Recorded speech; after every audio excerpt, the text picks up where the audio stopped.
then one day, all of that world was ripped from me when he retired. And that was the hardest thing in the world for me, because there went everything I knew and everything I was used to. I went through a grieving process, there's no doubt about that, as I realized that that this was just not my home anymore.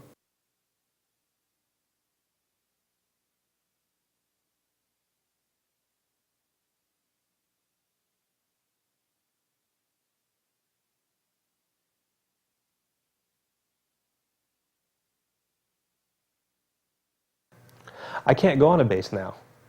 I spent the first 20 years of my life on a base, and now I'm not allowed to go on them. And it really felt like military exile. I was, well, what do I do now? Where do I shop? And what if I get sick? And where do I go? And this as a 21-year-old. Everything in the military is proscribed. People know their roles, they know what they're supposed to do, they know how to achieve success, and as long as they're in that situation, they'll do just fine. Move them out of that situation, and they will not necessarily do just fine. The difference is if life within the family is supportive of the children being individuals and having their own identities, or if it's not. If the family is supportive of each other, and they all are supportive of the father's mission or the mother's mission and the military mission, but nonetheless, they're allowed to be individuals and do their own thing, and there's a fairly high tolerance for that, then the children are probably going to be just dandy. If the family ideal is the father's ideal and the family's career is the father's career, and the children are expected at all costs to further that, then they're probably going to have problems in later life. Difficulty with commitment, difficulty with long-term relationships, depressed sense of self-importance, what we call all-or-nothing syndrome, a paper tiger thing where people can be very tough and fierce, and yet they can be knocked down very easily because they don't have a whole lot of self-confidence. And these people tend toward depression and tend toward feeling basically fraudulent. They feel as though almost at any moment they could be unmasked. And so the successes that they have, they feel are undeserving, and they really, as much as they enjoy being in the spotlight, they fear it also. Whereas the failures, the censures that they get, they feel they've deserved. Military brats at age 21 are substantially different from their civilian peers at age 21. They carry different assumptions about what life will bring them. They carry different expectations about the adults around them. They carry a different orientation to what life is all about. For us, moving around so much, time is chopped up. The past has no obvious link to the future through the present. We experience the present many times over, but we don't have a sense of continuity that rooted civilians have. I never really expect things to last. And I guess it's this thing that I call life cycle. For me, life cycle, the circle of life is this little tiny thing, but it's got a gap in it. It doesn't keep going around and around. It's got a gap, it ends, and then something else starts, and you go through the motions, and then there's another gap. And then when you're older, maybe your circle is this big, and this big, and this big, and there's always going to be a gap there for me that says nothing can last forever, but I'm working on it. I don't even remember the names of any of my teachers. I couldn't tell you anything about mine. I'd accept it someplace I don't want to go back. It was cold there. Can't remember another thing about it. You know, it was like a staging point for somewhere else. And my whole life has been sort of that way. Thousands of people have passed through, but maybe 2 or 3 of them I can actually tell you their name, what grade, where I met them, and none of them do I keep up with. The idea of permanence for me is to be able to stick with projects, ideas, and carry them through. I think that's a great idea. However, I don't do that a lot. I skip around, I do this, I do that. My interests only last as long as the businesses are growing and expanding and developing. Once they reach a steady state, I lose interest and my mind starts to wander and go other directions. And does this apply to people as well? Once it gets to a steady state, you want to move on? I'd have to be honest and say yes. You know, you're talking about in personal relationships. Commitment. Yeah, sure. Yeah. I don't see life as a permanent thing, and it's certainly not in my business, and maybe not even in relationships. You know, a scary thought. Military brats have a problem with the term permanent. We really don't know what it means. Even the military doesn't know what it means because it uses the term permanent. When you receive an order in the Army, for instance, it could be a PCS order, that is a permanent change of station. That's where you would take your family and move to another place for 2 years or 3 years or 4 years, for example, as opposed to being gone for several months on an unaccompanied tour. There's a restlessness I feel with my work experience and in staying in one place too long. I keep a bag packed at all times. There's always toiletries in my kit ready to go at a moment's notice. And if I don't travel somewhere at least every 3 months, I start feeling like a caged animal. I love change for change. I love it. I thrive on it. Yeah, I get bored. I get what I call antsy or stir crazy. I just can't be somewhere for so long where I'm in this routine day in and day out. I have to have change or I'll go nuts. I've heard them periodically talk about the 3-year itch, wanting to move every 3 years in their life, and really seeing moving as an option of getting out of a bad situation. The ability to run away is deeply ingrained in my soul. It's the fight or flight, and it's easier to flight. It's easier to run because in my previous life, that was it. If you really hated where you were, rather than slug it out, all you had to do was wait.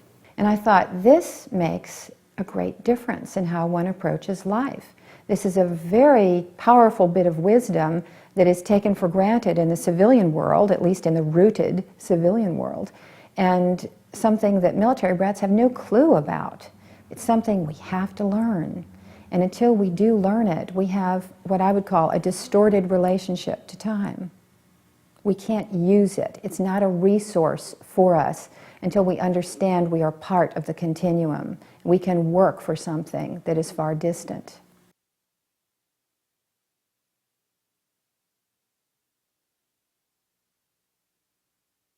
From? I don't know. I was born in San Francisco, and I kind of consider that my home, but I never lived there. Well, it depends. Well, I'm from everywhere. Everywhere and nowhere. You want the listing of all the places I've lived? I tell everybody I was born in New Jersey, but I was raised in the Army. And it was always a loaded question for me because it was, well, do I tell them about the place I was at last, which I didn't really feel was my place, or the place where I really wanted to be from but I had to move away from, or the place where my relatives live and where we're supposed to be from, but we don't really belong there except for maybe a couple of weeks out of the summertime when we go to visit. Where am I from? Maybe I ought to think about where I want to be from. Oh, good question. I'm a military brat. That's my answer. That when people ask me that, that's the answer.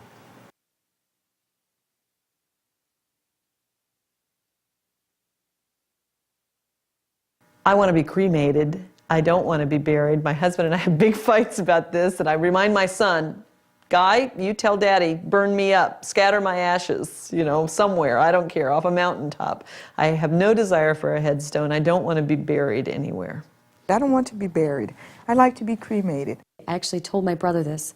When I die, he is under strict instructions that he is to cremate me and take my ashes and scatter them to the wind at our favorite beach in Puerto Rico in Luquillo. My dad was buried at West Point. My mother's buried at West Point. I'll probably have part of me buried at West Point and part of me sprinkled over the mountains in Colorado. Well, feeling rootless, not being able to identify with place, with real estate, is profound. I mean, If you think about, if the people watching think about, one thing you oftentimes ask people is, where are you from? And that's the question that people from military families hate the most. And isn't one of the most common questions, other than what do you do? You know, at a cocktail party, you know, people say, what do you do? And the first thing you respond is, you don't say, I play softball on the weekends. You know, you tell them what your occupation is, because occupation is important. The next big question is, where are you from? And for people from military families, they hate that question because they're not from anywhere. I always think of there's home with a big H and home with a little h. And all I've ever had is homes with a little h. I know what it's like to not really feel like you belong anywhere. You're just kind of drifting and drifting and drifting. That's a cultural thing that I think people from military families could get over, because there's no rule that you have to be from somewhere. But for people who have a problem with that, who really embed themselves in American culture, they ultimately have problems with that because they feel, man, I'm not really connected to a place. I do, ultimately, on a very basic level, I am alone. And maybe that's, I don't know if that's normal. Do most people feel that way? I don't know. The outcome, the consequences of that is they tend to continue moving throughout their life, or they go the other direction and never want to leave. They hold on to all their stuff that they've had, and they surround themselves with their stuff, you know, from throughout their life. That helps them feel connected. That creates the continuity that they didn't have when they were growing up. It's funny because a lot of people say, if you like that lifestyle so much, why aren't you subjecting your children to it? I have a son who's 3.5, and I would not want to subject him to it. I want the kids to grow up with a place they can call home and with the roots down. And since then, both girls still live down in Kankakee, and both have graduated from college in that same little town, and that's their hometown. Their mom still lives there. Buying a home was very important to me. I wanted to have a home with my name on the mortgage so I can point to something and say, yes, this is where I live. This is, this is mine. This is solid. This little piece of earth belongs to me. The fact of the matter is that military brats don't belong anywhere. That is, we don't have belonging as a given in our lives. We can't even go back to a base and feel we belong there. There's no one there anymore who knew our families or who knew us. There isn't a place for us on the base. So if we don't have belonging, can we ever get belonging? Well, my response to that would be no, frankly. You can never get a given if you don't have the given to begin with. But that doesn't mean it's all a tragedy. I think that it makes us very interesting people, as a matter of fact, because we're constantly working to incorporate elements of belonging in our lives. I've been told, girl, you will talk to anybody at any time. I have a daughter who knows no strangers. If you want to take me to a honky-tonk down the street where there's people where you probably need a knife to get in the drawer and get in the door, I can totally do that and have a blast. Or you could probably take me to the White House and I could be just as polite as the next person.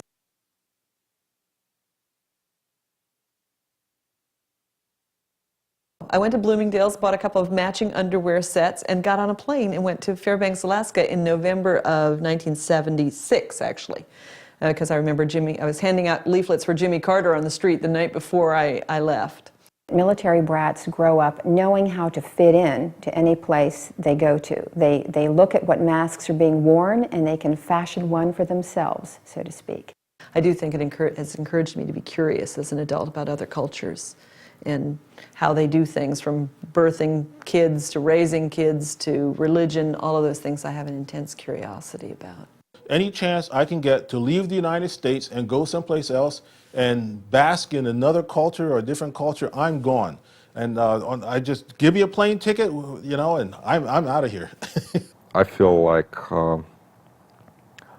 it's made a big, huge difference in my life, as far as just the sheer volume of things that I've been exposed to, and things that I can appreciate and things that I enjoy. Another characteristic you might find in the adult brat is the tendency to choose as a life partner someone who grew up in only 1 or 2 houses, or someone whose attachments or experience represents rootedness. connection to an ancient religion, for example, Judaism or Buddhism. I think American kids who've lived abroad are sort of the pioneers of the new global society. It's only been since the World War II, the last 50 years, that we have really had, that many people have had a lot of exposure to a lot of different cultures. And I think at the forefront of that were military kids, because that's the most of them, as well as foreign service kids and missionary kids. They are really the 21st century person. In other words, they have the best skills to adapt to the rapidly changing social situation that we have in this so-called post-industrial age, which requires flexibility, adaptability, being able to deal with change. It's a multicultural world, and not everyone can be sort of open, sort of free-spirited, international kind of person. It's difficult, to have, breakfast in New York, lunch in Paris, and dinner in Rome. I mean, that's just difficult for most people, and they would be, the amount of culture shock would be unbelievable.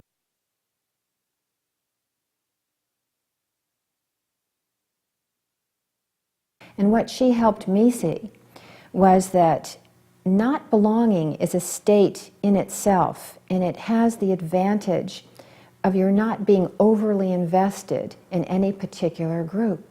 And that gives you freedom. It's freedom to move around among different groups. And get this, it's the freedom to forge connections between groups that might not otherwise make that connection. That means that we can be of tremendous value in the civilian communities in which we find ourselves. Getting along, I guess.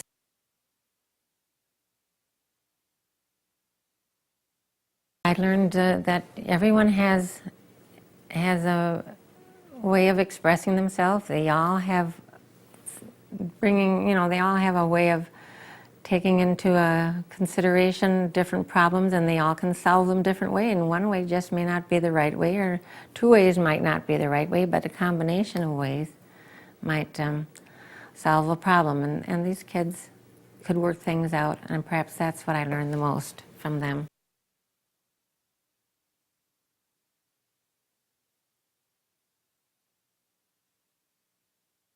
I'm very proud of my father. I'm very proud of the men and women that serve. But I certainly don't think that the U.S. has all the answers on how to treat its citizens. I mean, we've got plenty of problems that we can, that we can't resolve. I think different nations are different for different reasons. I don't think most nations want to be the United States. I think that's apparent by the fact that a lot of these nations are kicking us out. So, my father loved the military, and he had a deep respect for the military. That's probably where I got my sense of patriotism. They didn't force, my parents didn't force us to go into the service, but they kind of expected all of us to. And every one of my brothers and sisters did at least one tour in the military. I can remember sailing into New York Harbor and seeing the Statue of Liberty, and it was a great thrill to me, and I really became home a super patriot.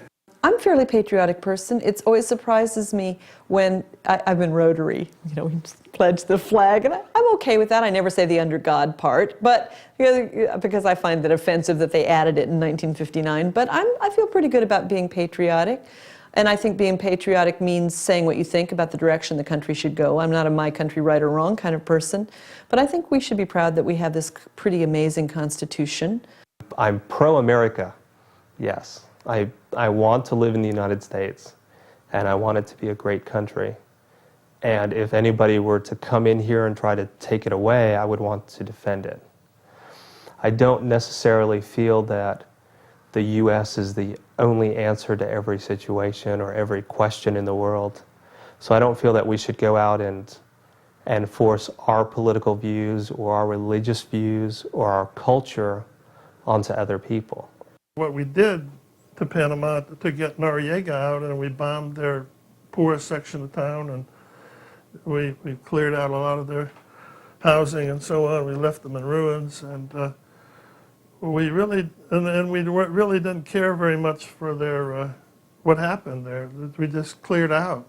I'm not one who looks at symbols like flags and pledges and things like that. So in that way, people who may be patriotic would think that I'm not a patriot. However, I think that to be an American citizen is someone who definitely supports the country, this country, and is also someone who will criticize it if this country does wrong things. I don't pledge allegiance to this country. I pledge allegiance to every human being I ever run into anywhere. You know, I support everybody's rights, not just America's rights. I just don't buy into nationalistic feelings. You know, you look at Germany. You know, look at the Third Reich. There was nationalism gone rampant. Well, you know, I'd have some people come in sometimes over in the Gulf and say, oh gosh, we've got to solve this cultural problem. See, the Arabs think this way, we think that way, and we've got to prove to them that we're right. And I used to think that was kind of cheeky when you consider that our culture at that time was 214 years old and theirs was 5,000 years old, and we're going to tell them we're right and they're wrong. But what I really learned is that there's more than one right way to do something. Another value we have from the fortress is an attitude I would describe as anti-racist. We were always taught everybody's the same. Couldn't understand when we left the military and started seeing racism, it didn't make any sense. Why are those people fighting? Why does it take a group of black kids going to school to have a military vehicles and helicopters and guns and everything so some kid could go to high school? You go to school to learn. I don't really consider the U.S. a melting pot as much as I consider us one big happy salad bowl. It was funny, though, because when I went to college, I had some real good friends of mine that were from the deep, deep South, and one of them was talking about how their prom got canceled. I mean, this is the 1990s, how their prom got canceled because there was a couple that was going to be coming that was an interracial couple. Their prom got canceled. It just sounded so ludicrous to me. I couldn't imagine. I was at the lunch with one of my customers, and he was a little bit older than I am, and he said, you know, we were down at the convention, we were drinking beers, and we went down and picked up a couple of squaws. The hair on the back of my neck went up. It's not always a black, white, yellow, red issue. It might be a Southerner against a Northerner, California against a New Yorker. Many times I'll speak up and say, you know, that's unnecessary. Do you really feel that way? And why do you feel that way? You know, but growing up, or actually, you know, like say in my late teen years, after saying a few times, you know, and you know, being threatened for saying it, a lot of times, you know, sometimes you just have to say, gosh, you know, you just think, you know, well, they're lost. I go into the observer mode. Why is this person trying to get a reaction from me? What is the deal here? I react with a great deal of scorn and disappointment. One reason why I did not stay in the ministry was because during the period of time in New Orleans, I became very discouraged. My confirmation class did not want to have any black people entering the church. Their views just seem to be so small and self-centered that sometimes it's hard for me to talk to them.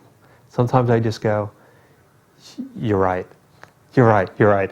Let's change the subject. Let's talk about something else. For the most part, I just ignore it. One of the difficulties is that not only is stereotyping coming from non-blacks, but also it's coming from blacks. I had a cousin who used to tell us that we were not black because we did not associate with all of the ham hocks and greens and all of that. I mean, you can get those things in the commissary in Germany. I've absolutely been accused of acting white by different individuals that are part of different Hispanic communities.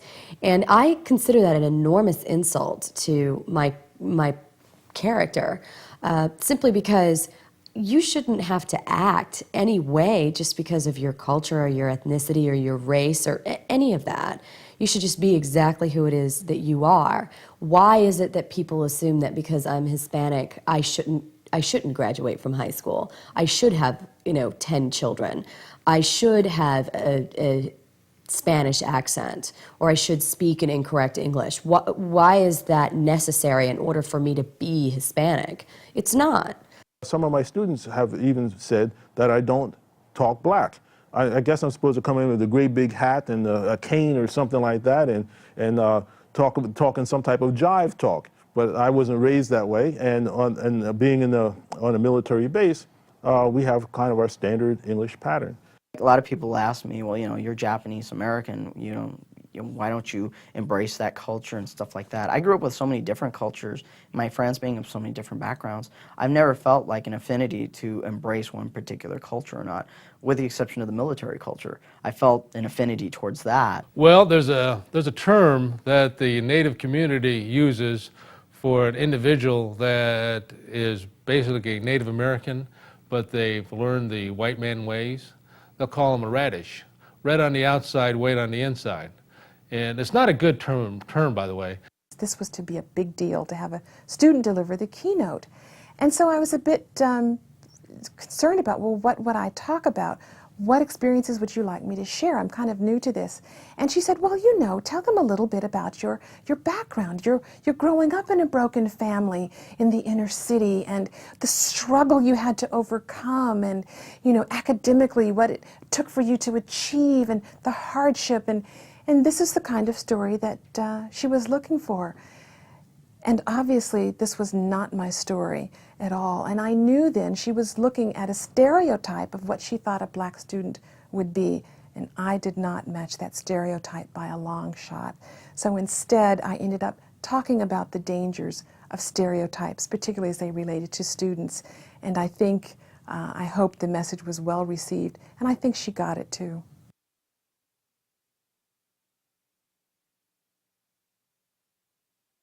I'm totally bilingual. I speak perfect Spanish, and I actually one of my majors in college was Spanish literature, and I lived in Spain as well as Panama. I think that's what prompted me to write the Willie Pearl series, historical fiction series that I did as a series of children's books. It was a way of my exploring my own family history and my own African-American roots. Although I don't practice a Native American religion, what I find is a sweat lodge and, doing some of the things that Native Americans would do in their traditional way. I'm not trying to avoid race. I'm a black male. And so I'm not trying to say that that's not important, because there's a lot of history and culture that's very important, that's at least for me and my family.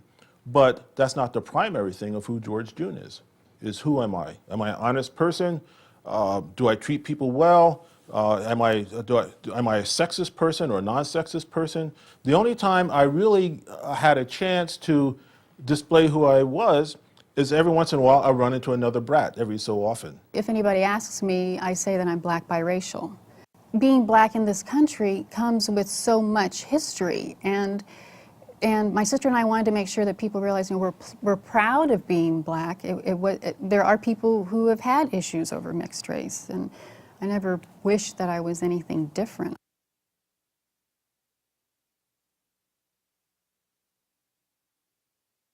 She told me the story of a young African-American man who had worked in her office for a while. He was a military brat, and she said, and there was something about him. He was very personable, very smart. I really enjoyed having conversations with him, but his responses were different, and I couldn't figure out what it was until one day I realized he has a different tape playing in his head. There's nothing playing in his head that tells him, I can't do this because I'm black.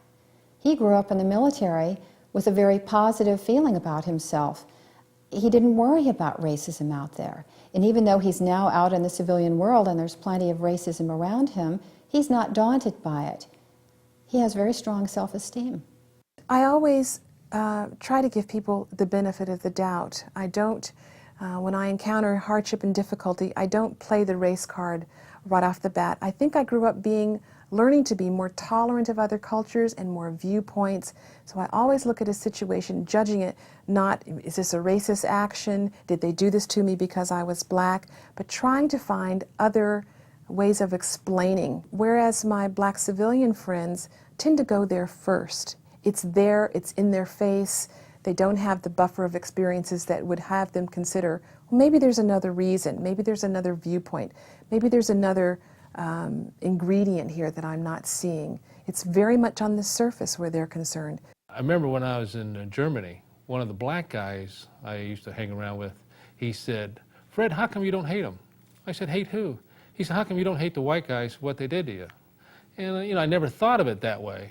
I do have cousins my age who would argue that point with me, who would say, "Val, get down off your horse. You've been over there with all them good people, and that, life's not that grand, and this is, come look at where we live." Well, I can look at where you live, but do something about it.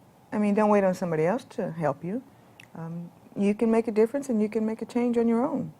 And we need to teach that to people more than waiting on somebody to give you a hand up. As a subculture, you're an American. I also feel different because they consider themselves Puerto Rican first, American second.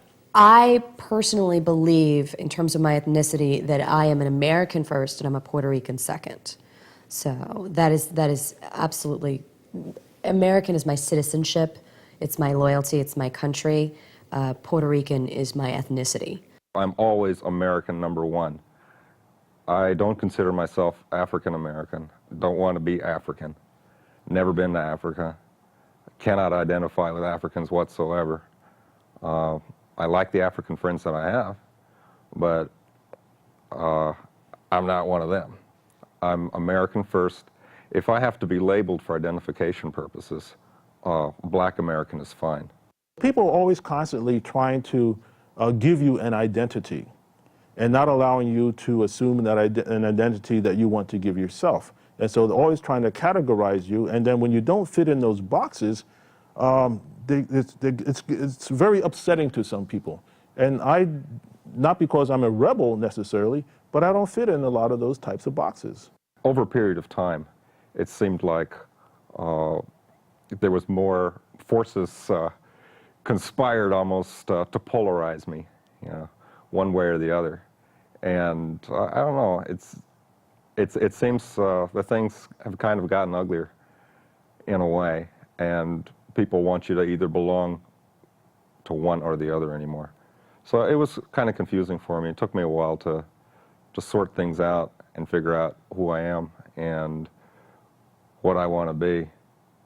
And I kind of decided, to heck with everybody. I'm just going to be me and do what I like and enjoy the things that I enjoy. No one's ever studied race relations amongst children of military families. We've done quite a bit of research on race relations amongst soldiers, but very little nothing as far as kids are concerned. The military model that was used, at least when I was going to school, should be studied thoroughly because it can be used as a model to understand how people can at least drop a lot of the aspects of racism and learn to live together. And even people who would have hated each other before, the parents or even some of the kids, are brought into a situation that's zero tolerance. And what it means then, yeah, you might still have some deep-seated feelings against someone, but it's not allowable to express those kinds of things in public. And you have to work together. In the military, you have to work together. You can't avoid it. You depend on each other for all kinds of things in the military. And looking at that model, I think that we might be able to replicate some things. You just can't take a model and just replicate it and everything like that without changing it. But I think we can replicate some of those things for the school systems here in the United States.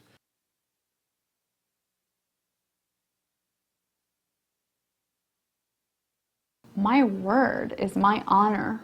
Watchwords. You think of the watchwords that guide your life. Doing the right thing, not being rude. Real high. I find rudeness to be one of the biggest sins.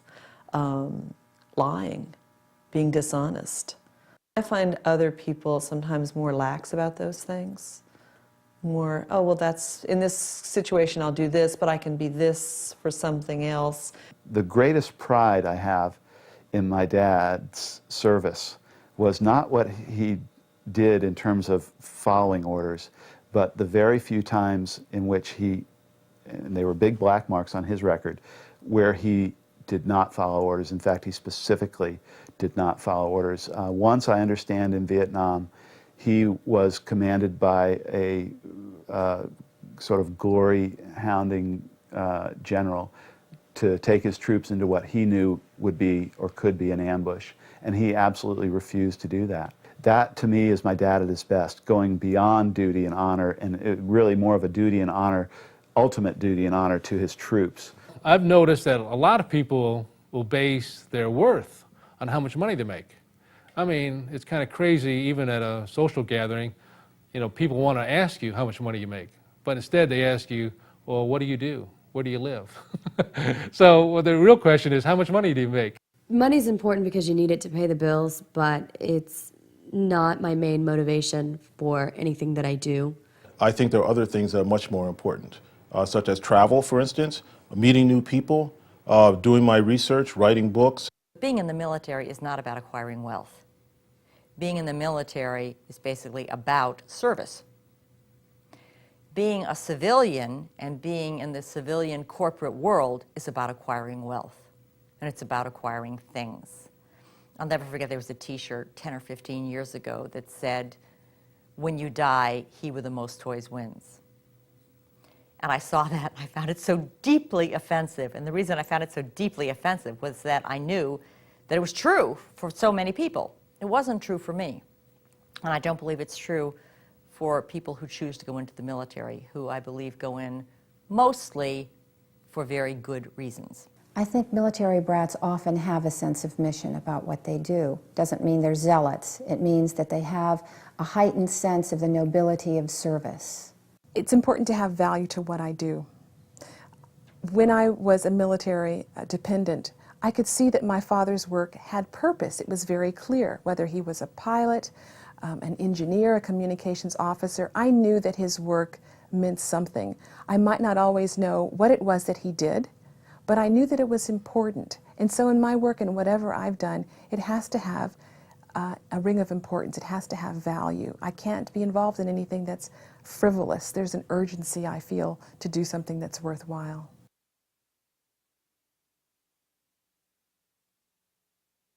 Absolutely, absolutely. I was a little naive when I went into the workforce, and thought that everyone, you know, was totally honest and ethical and had integrity and wouldn't lie and cheat and steal. I think growing up as a brat gave me a very trusting attitude towards people, because you have to deal with so many people on a daily basis that were new. You're always stuck in a new situation. You move to a new place, so you're almost sort of forced to trust them, and they were going to do the right thing. A military brat arrives at age 21 with a set of vulnerabilities. One of those is an expectation that people can be trusted, that you can trust in authority figures. They tend not to have the cynicism that's necessary to sort things out in the civilian world. They sometimes take things at their surface appearance. They don't look beyond it and through it. They don't look for motives on the part of others. In other words, they can be awfully naive. A lady came into our office one day and needed some money to get her kid out of, because the car was broke down, and I forget the whole sad story. I gave her 85 bucks. Total stranger, 85 bucks. She said, "Thank you very much, I'll bring it back tomorrow." Never saw the woman again. Now, trusting, is that stupid or is that trusting? I think that's stupid. But, I mean, I'm not trying to buy a ticket to heaven or anything like that, but I think if someone's in need, it doesn't hurt to help them. And whether you get that back or not is not the issue. It's whether you're able to help somebody or not is the real issue. One of the things about military brats is that they have this sense of loyalty. I mean, loyalty, fidelity, honor, instilled in them from a very young age. And one of the things that can happen as they get older is that they still have this feeling of fidelity, loyalty, honor, and they will extend that loyalty. Someone may be kind, may have given them a job opportunity, so that they'll be loyal to that person long after the person has done dreadful things to them, but they still feel that they need to be loyal. A military brat can be a terrible sucker. I mean, you can set yourself up very easily in a situation you then feel you can't back out of. You're loyal to a promise you've made, even though it's self-defeating. I never quit. I just don't quit. And I spent some time with a counselor once, and after 3 or 4 sessions, he looked at me and just said, "Do you ever quit?" I'm like, of course not. And it had dawned on me that other people quit. They go, I quit, but I don't. I claw. I hold on. I hold things till, and in that persistence, I usually manage to succeed. In my jobs, when other people say it's time to go and get another job, it's time, any smart person would go and get a better job or leave this place. And I will stick it out. And I've used that term. I say, well, I believe in staying with the wounded.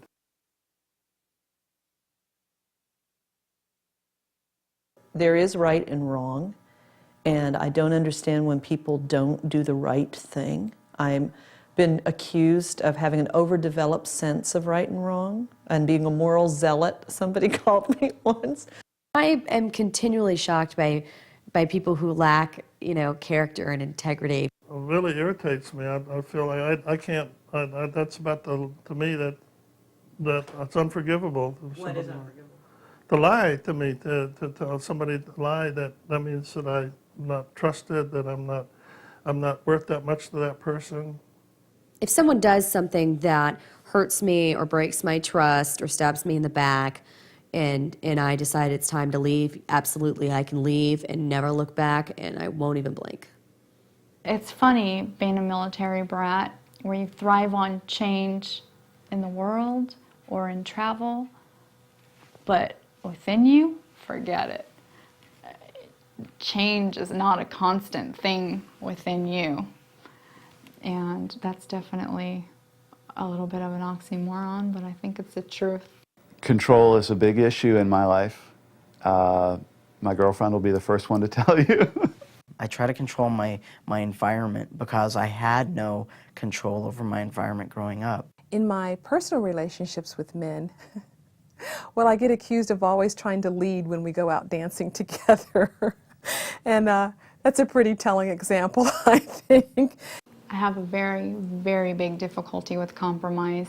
For me, everything should be a certain way and the most efficient way possible. Children who come from situations where they do not feel any power, they do not feel any control, but feel a great deal of responsibility, grow up then to be adults who continue to take responsibility for things that they don't control, but now have difficulty taking responsibility for things that they genuinely do control. I am a perfectionist, and it's a double whammy because I am both a perfectionist and a scatterbrain, in the sense that I don't tend to stay focused on things long enough to really see them through to perfection, and I also underestimate the time it takes to achieve anything, let alone perfection.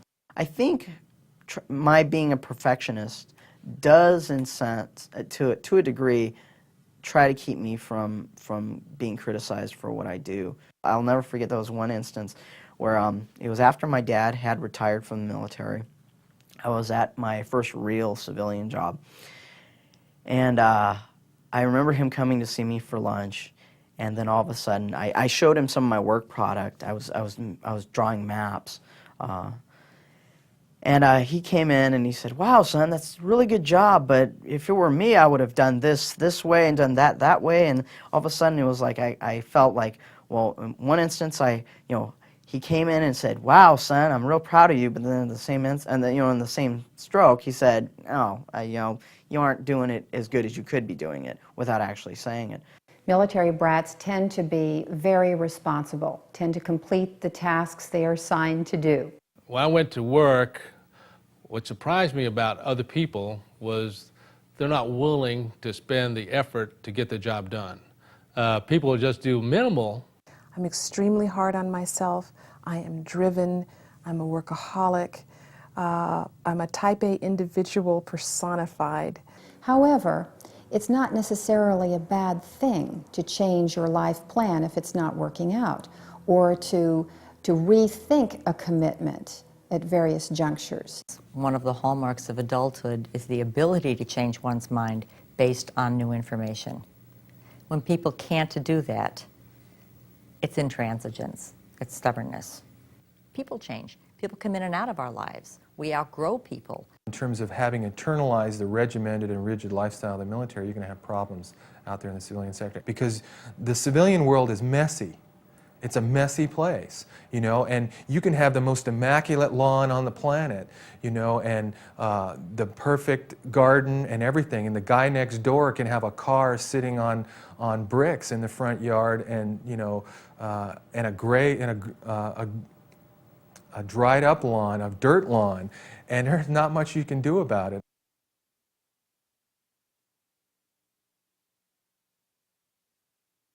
A military brat at age 21 is in effect a little warrior with an Achilles heel, and that Achilles heel is a particular vulnerability you could describe as emotional, because in the military family, emotions are plowed underground, or they're kept safely behind a mask. They aren't dealt with. This is the area in which the military brat does not have experience. So in adulthood, this gets sorely tested, and the military brat will almost attract problems because of it. I had another brush with suicide about 5 years ago. Depressed after the birth of my second child, with my marriage foundering, my business having to shut its doors, and I was in the state of chronic depression, was sent there on an emergency suicide watch, and they prescribed me antidepressants, and I was curled up in a ball for almost 2 weeks sucking my thumb. I still cry all the time. I've always been a crier. I had to figure out what the triggers were for it so I wouldn't undermine my own career by crying inappropriately. I especially cry when I'm angry. I went to a reunion in Seattle and saw my friends for the first time in like 15 years. They took me to the airport and dropped me off, and I went through the metal detector and all the check-in and got back to my gate, and I was just hanging out and spent an hour crying. Like I'm about to. You know, spent about an hour just thinking about the people I had seen. That's it. I can remember after we moved down to Kankakee and lived in a little town of Bourbonnais, bought the house. A guy that came over as a new insurance agent, we kind of bonded and played golf, and then his family would come over. We'd started going to church together and stuff. So we became real close, and that was the first time, because I think mentally I made that saying, okay, we're going to be permanent. This is permanent. And then, lo and behold, I didn't get up and move. He moved to California. After they moved to California, I was distraught. I laid on the bed as a grown man and cried. And I'm 30 years old. What's this all about? The weirdest things make me cry in movies. If it's a military movie and I see military tombstones, that just, with the waterworks, just start pouring. People need excuses to cry if they aren't allowed to cry, if they're not allowed to show emotion at the time that's really appropriate. That emotion will come out. It'll just come out at different times, at different places. I don't know if the reason if I'm emotional is because of the lack of relationship I had with my dad. It may be because I can't really remember too many times where my dad would tell me, hey son, I'm really proud of you. Hey son, great job. I can't remember hugging him that much. Well, the question is, how does all this loss potentially affect the military brat in relationships in adulthood? Well, it can have an enormous effect. It can make all the difference in a brat's adulthood. When we aren't allowed to express grief, we just tamp it down. It's not that it's not there, it's just that we don't acknowledge it. And people who consistently aren't allowed to acknowledge any feeling other than happy, bubbly, cute, and positive have, it reminds me of the movie in Ghostbusters where they have this pink stream of ooze under the street, and it feeds off of angry emotions until eventually it just erupts and it causes all this tremendous damage. That's exactly what happens when people aren't allowed to acknowledge their emotions. Sooner or later, it will erupt. Now, it can erupt in one of two ways. It can make people hideously angry, virtually homicidal. By that, I don't mean that they go out on killing sprees. What I mean is that they feel so angry that their anger terrifies them. And they feel like if they let their anger out, they could demolish a city. You know, like the world couldn't possibly deal with my anger. So then that anger, once acknowledged, has to get stomped down again because it's really too big. And when you have that kind of anger, it breeds fear. Then you're afraid. You're afraid of letting the anger out. You're afraid of what the anger is going to do. The other side of that is that anger gets turned inward. And so the more grief is repressed, the more dreams are repressed, the more thoughts, ideas, feelings are repressed, the more built-up anger there is. But instead of turning that anger outward and trying to use it, I mean, anger is really a great motivator in lots of situations. That anger gets turned inward, and the result of anger turned inward is deep and chronic depression.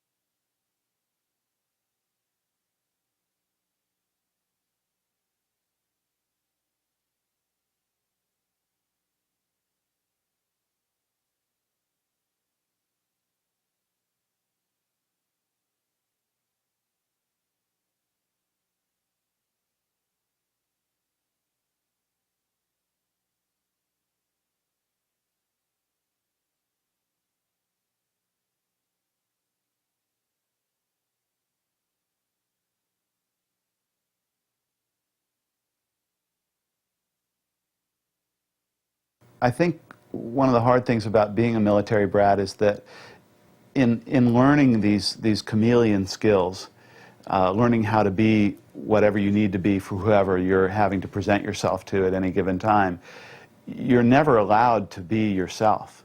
And that is definitely a mini identity crisis that happens a lot. You know, it's only when you've really learned to let go of caring how other people perceive you that you can really just be yourself. And that's a fairly rare opportunity. It translates as well into relationships. You know, and I think it's tied into the whole concept of intimacy. You can't truly be intimate until you can truly be yourself, in you know, warts and all. Adult survivors of narcissistic families often have huge issues with intimacy. I had referred at one point, I believe, to a woman who had gone through 2 divorces, never having explained to her husband prior to his receipt of the papers that she intended to divorce him. Both husbands really didn't know that there was anything wrong with the marriage until they got divorce papers, which came as quite a surprise. But it was just too difficult for this woman to sit down and talk. What she could do was she could act, she could move on. What she had never learned to do was express her feelings or her needs. She didn't even really know what they were at that point. I think because my dad was not a touchy-feely, intimate type person, I'm pretty sure he was a sexual type person. I'm not sure if he was romantic. Interesting thing, we'd see, you know, some display of anger, but never a display of intimacy. Now, is that because of a Native background? Is that because of military background? Or is that because Dad didn't see love as a child growing up? So everything plays into the same little pot, and everybody's little pot's different. So for me, I didn't see a lot of that, so I didn't relate well intimately. And I wasn't quick and easy to open up to others because I didn't want the danger of someone hurting me because I've made myself vulnerable. So I think intimacy with the family is good, but now intimacy in a sense of with the marriage could probably be better. Long-term committed relationships, intimate relationships, require trust. If there is no trust, there can be no intimacy. There can be sex. Sex is easy, but intimacy is very, very difficult. Sex is something ultimately that is an act. It is something that people do. Narcissistic family survivors and military brats know how to do, and they do very well. Commitment requires us to be. Intimacy requires us to be.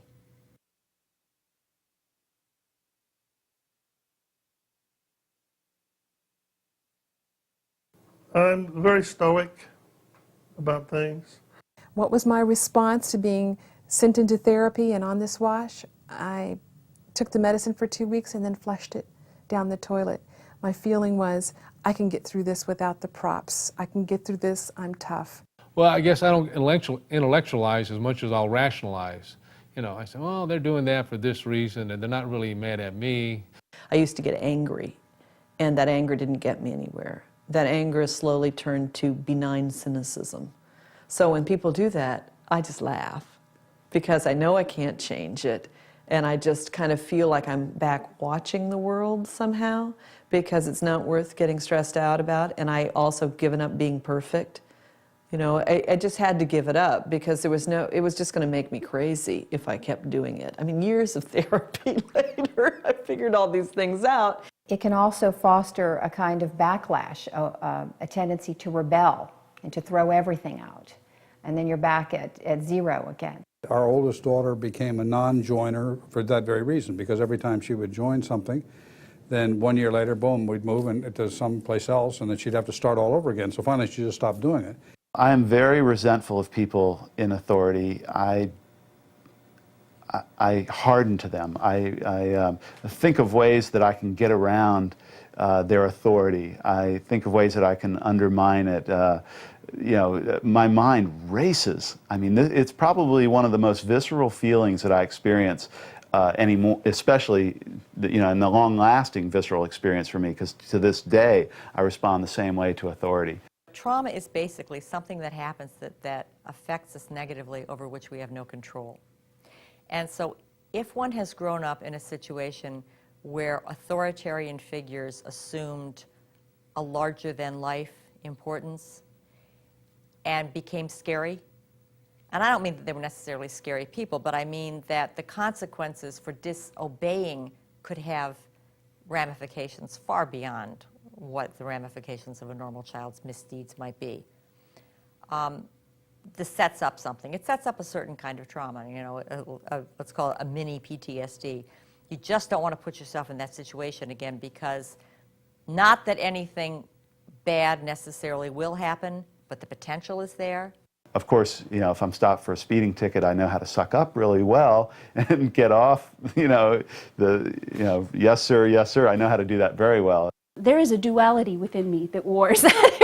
There's that one that wants to please, yes, yes, whatever you say. And the other part that rears back and says, no way, not in this life. People who grow up without the skill of successful boundary setting often end up being people pleasers. That is, they have no limits. They've learned that what they do is what will cause people to like them. What they allow other people to do to them will cause people to like them. So they have essentially no boundaries at all. They will allow people to impose on them in the most bizarre and inappropriate ways. They will feel resentful about it, but they won't refuse it. These people are often feel very unappreciated. They're overwhelmed with what they have to do. It's impossible for them to prioritize, because at any given time someone can come in with a request or a demand and they will have to exceed.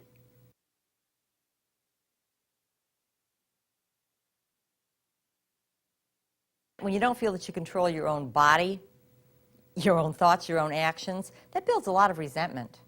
And so that often comes out inappropriately against other people. This woman that I had referred to before, who was very armadillo-like, she was very hard on the outside, which was absolutely mush on the inside, was capable of saying incredibly cruel things to people in the name of honesty. well, we're supposed to tell the truth. Well, you can tell the truth, but you don't have to devastate somebody. These are people who come across as very tough, very controlling. They can be very judgmental, and they have all the answers. They're very insecure. They don't feel they have any answers. They don't feel they control anything. So what they're trying to do is get as far as they can, convince as many people as they can that they have these powers before they absolutely fall apart, before they're exposed as being frauds.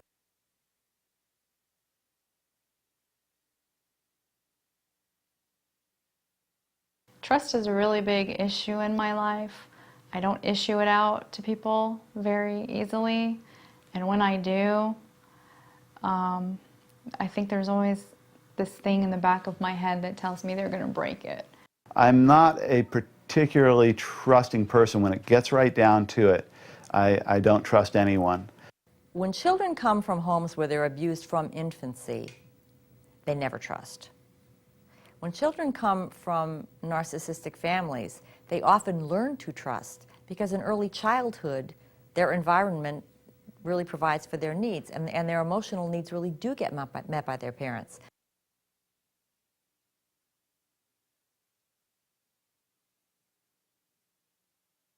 And once you unlearn trust, it's very, very hard to learn it again. A military son I interviewed once who told me that in the course of his family's many moves, he'd had 12 dogs, I think it was, and every time they got orders, they gave the dog away. So every time he'd get attached to this animal and love the dog, and then he'd have to lose the dog. And he said, after a while, what happened was you'd develop a certain immunity to attachment. I thought, oh, what a phrase that is. That's exactly what happens. And not just with dogs, but with people. I don't believe that trusting and telling people stuff are necessarily the same thing. I don't mind telling you anything about my life. Do I trust you? No. That's that black and white, all or nothing thing. On the one hand, these individuals don't trust anybody on a deep, abiding level. On the other hand, they're capable of injudicious trust, telling a complete stranger everything about them. This is very common with women, and it's, I don't trust, I can't have a long-term relationship, but I'll go into a bar, I'll meet a guy, he'll buy me 2 drinks, I'll tell him the story of my life and go home and go to bed with him. There's a distance I have, even with my closest friends. They can come this close, but only so close and not too far. And it's a self-protection device. There are walls that you build up around your heart to avoid being that vulnerable and hurting that much. And a lot of those walls still haven't come down. Trust is actually relying on somebody else to allow you to be vulnerable. I don't do that, hardly at all.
in adulthood, the military brat might find herself keeping people at arm's length, not having intimate friendships or relationships out of fear of the pain of loss, because what we've learned is that loss is inevitable. The longer you know someone, the more you know it's coming soon, that you're going to lose that person. I've had 2 disastrous marriages, not because maybe that, but I've not ever learned commitment. I've not learned the skills that it takes to keep a relationship going. When trouble hits or things get rough, one or the other is going to be gone in a little while, so it doesn't matter. You just, you break it off. So I was very independent, and I was very into doing exactly what I wanted to do, and I really didn't, I was not a very good, girlfriend to have, because if, you wanted me to go with you to a party, but I felt like going somewhere else with my girlfriends, I was going with my girlfriends, and I really didn't care what you wanted me to do. I think that's one of the things in growing up military is you have to deal with change so much. So, you're used to it. So, in that sense, you don't give yourself up completely, because if you do, growing up, back then, if you did, then all of a sudden they're gone, and then you have to start all over again. So I think that's one of the things that I fail to do a lot of times with my friendships now is I fail to give them 100%. I fail to give them all of me in terms of what my feelings are and stuff like that. When children don't trust or have to unlearn trust, as an adult, the tendency is to want those things that trust will provide, which is closeness and intimacy and warmth. And yet, basically, distrust prohibits these things from happening. So what we see a lot, especially with couples counseling, is that the spouse who has grown up with either never learning to trust or having to unlearn trust gives very conflicting messages. And the messages are, I love you, come here. And then when that person gets too close, it gets really threatening, because that brings up all those trust issues. And then what if I get abandoned? I mean, fear of abandonment's really, really strong. I can't handle it. So therefore, again, I will be the one to assume control, and I will push them away. So it's come here, go away, is the message. And if the significant other is a pretty savvy person, they will recognize what's going on, and they will be able to talk to the other individual about it. The problem is that, again, if people can't recognize their needs and recognize their feelings, they're certainly not going to be able to talk about them. Keeping a safe distance lessens the heartbreak, the departure. It lessens the trauma of that. And it also, if you keep thinking of the next place you're going to go rather than what you've got to do. I mean, to make a friend, it takes work. You open yourself up to vulnerable spots. Somebody's going to really get to know me, and what do I know about myself that I want to tell anybody? I'm never going to see you again, so why am I going